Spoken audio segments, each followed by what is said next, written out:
Hello students, today I am going to give you Hindi description of introduction and summary of the poem entitled Father to Son, that is composed by Elizabeth Jennings. This poem is prescribed in class 11th English book Hornbill. At first let us start with introduction.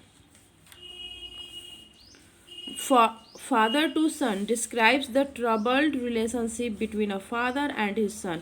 ये जो poem है father to सन, ये poem describe करती है एक father और उसके बेटे के बीच के ट्रबल्ड रिलेशनशिप. ट्रबल्ड यानी कि मतलब रिलेशनशिप अच्छी नहीं है, प्रॉब्लमेटिक रिलेशनशिप है, मतलब दोनों के बीच में एक अच्छा एक साउंड रिलेशनशिप नहीं है, कष्टमय रिलेशनशिप है. तो फादर और सन के बीच जो कष्टमय रिलेशनशिप है उसको ये पोएम डिस्क्राइब करती है.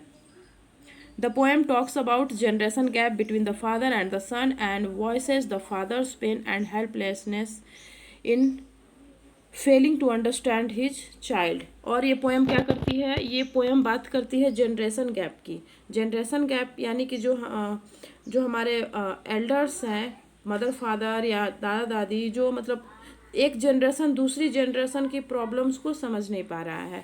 जो यंगर जनरेशन के लोग हैं वो उनकी डिमांड्स, उनकी इच्छाएं चेंज हो चुकी हैं, मगर जो एल्डर जनरेशन के लोग हैं वो लोग चाहते हैं कि नहीं, वो लोग अपनी लाइफ जैसे स्पेंड किया है वैसे ही उनकी न्यू जनरेशन भी वैसे ही लाइफ स्पेंड करे, और अगर वो वैसे नहीं करता है तो उनको बुरा लगता है. मतलब एक जनरेशन दूसरे जनरेशन को समझ नहीं पा रहा है. फादर चाइल्ड बच्चे के सन के नीड्स को, उसके रिक्वायरमेंट को समझ नहीं पा रहा है. उसने अपनी लाइफ कैसे जी है, उसके ज़माने में क्या होता था, कैसे होता था, कैसे चलता था, तो उस हिसाब से अपने बच्चे के लाइफ स्टाइल को मैनिपुलेट करना चाहता है. और जो बच्चा है, सन है, उसके वो अभी मॉडर्न ज़माने का है, तो मॉडर्न ज़माने के अनुसार वो चलना चाहता है और वो चाहता है कि उसके बाप उसकी नीड्स को समझें. तो इस तरह से ना दोनों के बीच में जनरेशन गैप है. वो अपने बाप के विचारों को, उनके भावनाओं को समझ नहीं पाता है. वो लगता है कि ये मेरे एंटी हैं, ये मेरी खुशियाँ देखना नहीं चाहते हैं. तो ये है मतलब जो बेटा है वो फादर की भावनाओं को नहीं समझ पा रहा है, और जो फादर है वो बेटे की भावनाओं को नहीं समझ पा रहा है.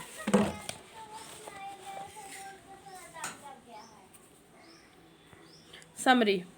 The poem is about the agony of a father where he rants about the unsettling relationship with his son who is now a grown up. ये जो पोएम है ये एगोनी यानी कष्ट, फादर के कष्ट को डिस्क्राइब करता है, फादर के कष्ट को दिखाता है, जो अपनी फीलिंग्स को, अपनी जो अपने उसके और उसके बेटे के बीच में जो अनसेटलिंग रिलेशनशिप है. अनसेटलिंग रिलेशनशिप यानी ट्रबल्ड रिलेशनशिप, कष्टमय रिलेशनशिप. फादर और बेटे के बीच में, सन के बीच में जो अनसेटलिंग रिलेशनशिप है उसकी वो रैंट्स यानी निंदा करना या बोलना उसके खिलाफ. तो वो अपनी एगोनी यानी दुख, अपने दुख को इस पोएम के माध्यम से वो अपने इस दुख को, अपने कष्ट को, जो कि उसके अनसेटलिंग रिलेशनशिप के वजह से, अपने बेटे की वजह से है, उसको वो इस पोएम के माध्यम से बोलना चाहता है. उसका बेटा अब ग्रोन अप हो गया है, मतलब अब चाइल्ड नहीं है, अब वो टीनेज में चला गया है, बड़ा हो गया है. He shares that although they had lived together in the same house for years. वो बोलता है कि भले ही हम लोग एक ही घर में कई सालों से रह रहे हैं, फादर और सन तो एक ही घर में रहेंगे ना, तो भले ही हम लोग एक ही घर में कई सालों से रह रहे हैं. ही डजंट अंडरस्टैंड हिम, मगर वो मुझे नहीं समझता है, या ये उसको नहीं समझता है. ही डजेंट अंडरस्टैंड हिम, यहाँ पे ही है फादर. फादर अपने बेटे को नहीं समझ पा रहा है. भले वो दोनों एक ही घर में कई सालों से रह रहे हैं, मगर फिर भी फादर बेटे की नीड्स को, उसकी इच्छाओं को, उसके दिमाग में क्या चल रहा है उसको समझने में अनेबल है, नहीं समझ पा रहा है.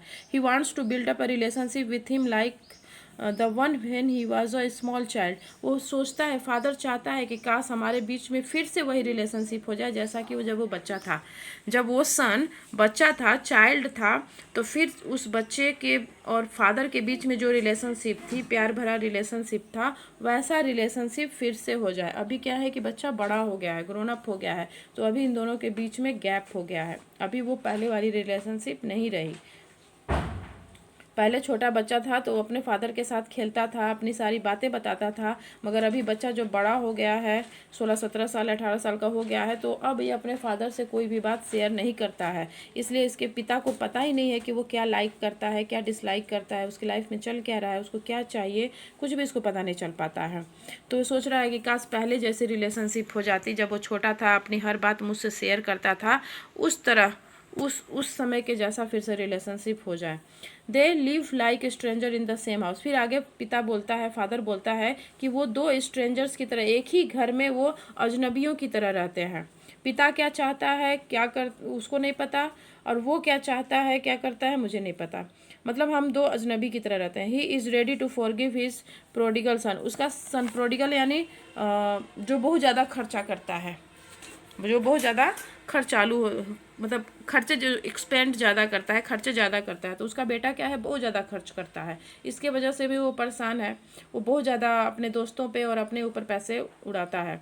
तो और इसके वजह से वो डिस्टर्ब है फादर, मगर फिर भी वो चाहता है, मतलब बोल रहा है कि मैं अपने इस प्रोडिगल सन को इस जो खर्च ज़्यादा करता है अतिव्ययी बेटे को मैं माफ़ करने को तैयार हूँ। He wants to accept him back to the house. वो उसको घर में फिर से एक्सेप्ट करने के लिए तैयार है। ऐसा लगता है जैसे कि वो बहुत ज़्यादा बेटा इसका खर्चा करता था अपने और अपने दोस्तों पे, घूमने में, खाने पीने में, पढ़ने वढ़ने में, जैसे मतलब अपने डेली खर्च में बहुत ज़्यादा खर्चा करता था। बाप ने उसको डांटा और वो ऐसा लगता है कि बेटा घर छोड़ के चला जा चुका है। तो उसके घर छोड़ के जाने से बाप बहुत दुखी है और वही अब रिग्रेट कर रहा है कि काश पहले जैसे रिलेशनशिप हो जाती। ठीक है बहुत खर्चा करता है, मगर मैं उसको माफ़ करने के लिए तैयार हूँ और मैं उसको घर में फिर से एक्सेप्ट करने के लिए भी तैयार हूँ। He is longing to love him. अब वो लॉन्ग कर रहा है एकदम, काश, मतलब लॉन्ग मीन्स होता है डीपेस्ट डिज़ायर, बहुत ज़्यादा डिज़ायर कर रहा है कि काश मैं, मतलब वो आ जाए और मैं उसको फिर से पहले की तरह प्यार करूँ। In the last stanza, the son speaks that he is at the stage where he cannot understand him. अब लास्ट जो पोएम की लास्ट स्टेंजा है उसमें बेटा का स्टेटमेंट है। स्टार्टिंग के स्टेंजाज में बाप का स्टेटमेंट है, बाप बोलता है, वो अपने डिजायर्स, अपने जो भी उसके अंदर एगोनी है उसको वो डिस्क्राइब करता है। मगर लास्ट का जो स्टेंजा है उसमें बेटा का स्टेटमेंट है, जिसमें बेटा बोलता है कि मैं अपने फादर कैनॉट अंडरस्टैंड हिमसेल्फ, मैं उनको समझने में अनेबल हूँ, मैं उनको नहीं समझ सकता हूँ और खुद नहीं समझ। They put out an empty hand towards each other but none of them hold it. बोल रहा है, बेटा बोल रहा है ना कि हम दोनों, मैं मतलब सन और फादर, हम दोनों एक दूसरे के आगे खाली हाथ फैलाते हैं और कोई भी उस हाथ को थामने के लिए तैयार नहीं है। मतलब हम दोनों के पास कुछ भी नहीं है एक दूसरे को देने के लिए, हम कुछ भी शेयर नहीं करते हैं। खाली हाथ फैलाना मतलब ये लोग अपने दुख को, अपने सुख को एक दूसरे के साथ शेयर नहीं कर रहे हैं, मतलब अपने दिल के दर्द को, अपने दुख सुख को अपने अंदर ही रखे हुए एक दूसरे से शेयर नहीं कर रहे हैं। इनके हाथ खाली हैं, तो उनके हाथ खाली है। अगर दुख को शेयर करता तो बाप उसके दुख को समझता, अगर बाप अपने दुख को शेयर करता तो बेटा उसके दुख को समझता, तो दोनों एक दूसरे को दुख को होल्ड करते, समझते। मगर यहाँ पे दोनों के हाथ खाली है, दोनों एक दूसरे से कुछ नहीं शेयर कर रहे हैं। They want to forgive each other. बेटा भी बाप को माफ़ करने के लिए तैयार है और फिर से, मतलब बेटा भी चाह रहा है कि हाँ बाप से पहले जैसी रिलेशनशिप हो जाए। Yet couldn't find a solution to the problem. दोनों चाहते हैं कि हमारे बीच पहले जैसे रिलेशनशिप हो जाए, दोनों एक दूसरे को माफ़ करना चाहते हैं, मगर फिर भी कोई सॉल्यूशन नहीं मिल रहा है कि कैसे हम फिर से हम टॉक स्टार्ट करें, फिर से बात स्टार्ट करें और एक दूसरे के दुख दर्द को समझें। Okay, now it's clear.